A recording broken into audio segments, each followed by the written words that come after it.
Hey guys, James Wilson Taylor here for Roxanne with another of our video calls. We're catching up with everybody while we're all stuck at home. Delighted to say from Knuckle Park, Joe and Nick are on the line. How are you guys? Yo, Great. what's up? Doing Good great. to How are see you? Not too bad, man. Not too bad. Yeah, you guys are in very different places right now, right? Where are you guys? And you all keeping safe? Yeah, so I'm in the Chicago suburbs, and Nick's over in LA. So I've just been. What have you been doing, Nick? Have you been staying in? Just been like. Yeah, mostly. Yeah, writing music, getting outside, riding my bike, going to the park every once in a while, playing some video games. Nice. I feel like everyone's been saying they've been using this time to write music, which is nice and productive. That's good. Have you actually been like tracking a load of stuff, or is it just passing the time? How's that all going? Yeah, definitely. I've been recording a lot, playing my acoustic guitar, tracking some vocals. Just kind of like having fun, just doing whatever. Yeah, it's good to see, man. It's good to see. I like to stay up real late when everyone's asleep and everything is quiet, and break out my acoustic guitar. Very cool. Very cool. Get those vibes going while we're all in lockdown. Some chill out acoustic moments. That'll make sense. Let's talk about the obvious first of all. Congratulations, guys! You're on the cover of Roxanne, which is very exciting for the first time. We love that. Joe, talk me through the photo shoot because I loved the behind the scenes footage we got from you guys. Was that a fun day? Yeah, it was a great day. It rained like crazy that day. It was a great day though. We met up with Adam and. Yeah, man. Mello steamed our clothes. Our merch guy, we had him on steaming duties. So that was pretty sick. That's how you know you've made it now. You've got a steaming guy in the back. There we go. Now it's real rock star behavior. We bring our own steamer dude. He just sits in the corner. Yeah, well, he's the cloth tech, Everyone needs the cloth tech. It makes sense. And of course, it's all in celebration of the new album, which is announced. It's coming. We're very excited about it. 2020. Reading through the article in the mag, one of the big takeaways that both you guys kind of said about it was you wanted to kind of inject a bit of a sense of fun. Nick, do you want to expand on that a little bit? What was it about this particular record going into it where you thought it was about fun vibes bringing to the studio this time? Yeah. As far as, like when we play our songs live, depending on the song, it can kind of take you back, whatever the song's about or, the energy that goes into it. And, we've been touring full time for going on 6 years now. And, I just was finding myself wanting more of those vibes as opposed to, like angry, introspective, super like deep lyrics. Just kind of found myself wanting the opposite this time around personally, Yeah, it makes sense. And it definitely comes through on certainly what we've all heard of the record so far. And I like how you guys kept mentioning things like trying to capture the feeling you had when you were young listening to stuff like Blink or whatever kind of big summary pop punk styles. Joe, was that kind of in your head as well when you guys were writing all this stuff? Well, yeah. And I think too, just in general, our shows are like a good time, a high energy, good time. So why not try to like have the lyrics reflect the great time you're having, not necessarily the bad times you've had elsewhere. Yeah, especially right now. I think we all need some of that. Yeah, remembering some good times on record. Definitely. It makes sense. I think that was another big thing too. Is like, there's enough of those negative emotions happening every day in the real world. People see it every minute of every day. So it kind of is, gives a little more reason to people feeling good when they listen to music. Yeah, a little bit of an escape as well, which is really, really Totally. nice.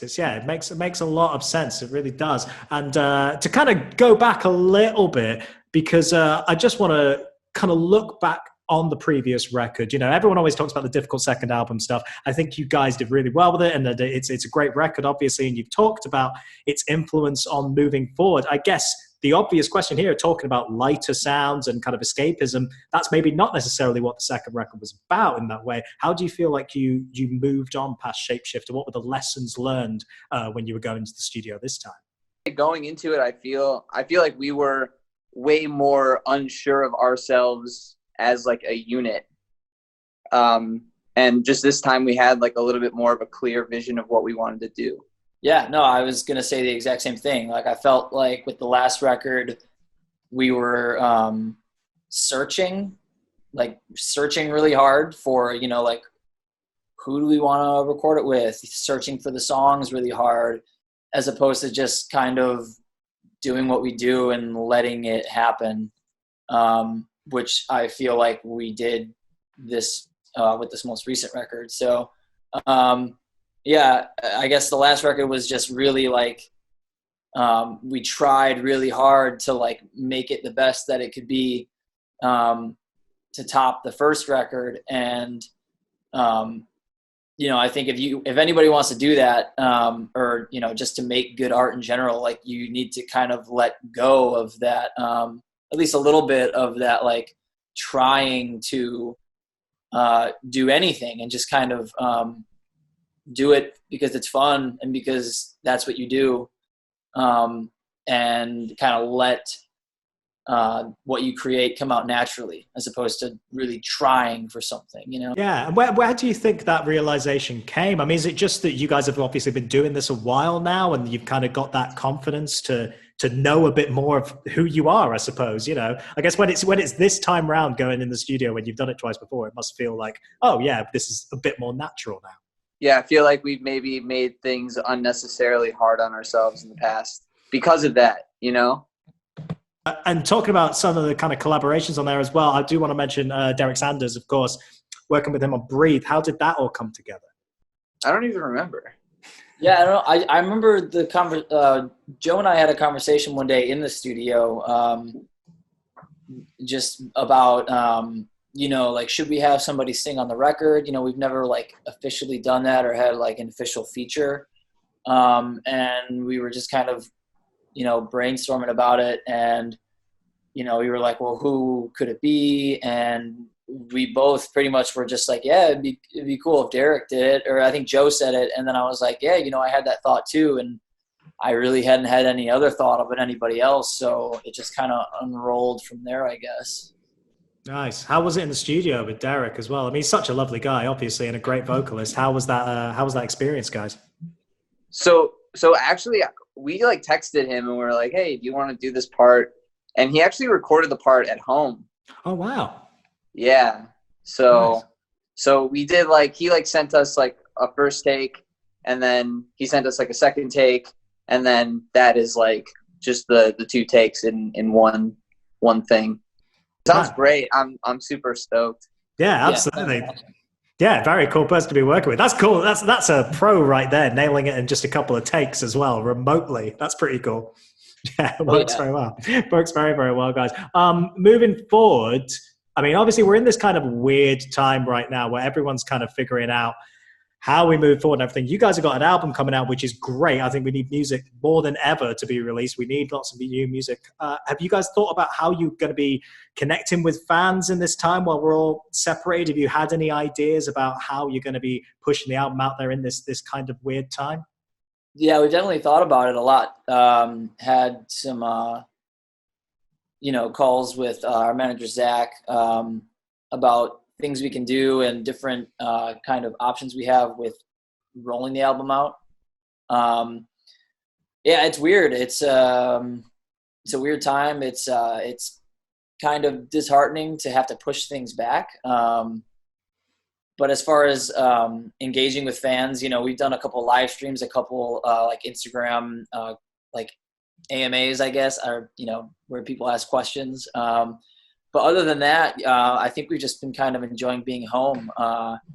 We had just gotten off tour right after finishing a record. So this has kind of been a great time to kind of reset. I do want to ask as well, kind of wrap up with this, would be the title of the album itself. Again, I know you've talked a little bit about it in the mag, but 2020 feels very apt to have a record coming called 2020 in this mad year that is fun and optimistic. That's really nice to see. Joe, tell me about why you guys settled on the title of 2020. 2020 was actually just the song title, and Nick suggested that we use it for the album title. but it just kind of encapsulated everything that we were going for with the album. Just seeing clearly, like, this album is a clear image of our band in the year 2020. Well, again, congrats on the record. We can't wait for the rest of the world to hear it, of course. And yeah, go check out the mag, guys, because yeah, amazing story in there. Great photo shoot, all that good stuff. Guys, really appreciate you talking to me, and stay safe where you are. And we'll catch up with you in the UK hopefully very soon. All right. Thank you. All right. Thanks so much, James. Thanks, guys.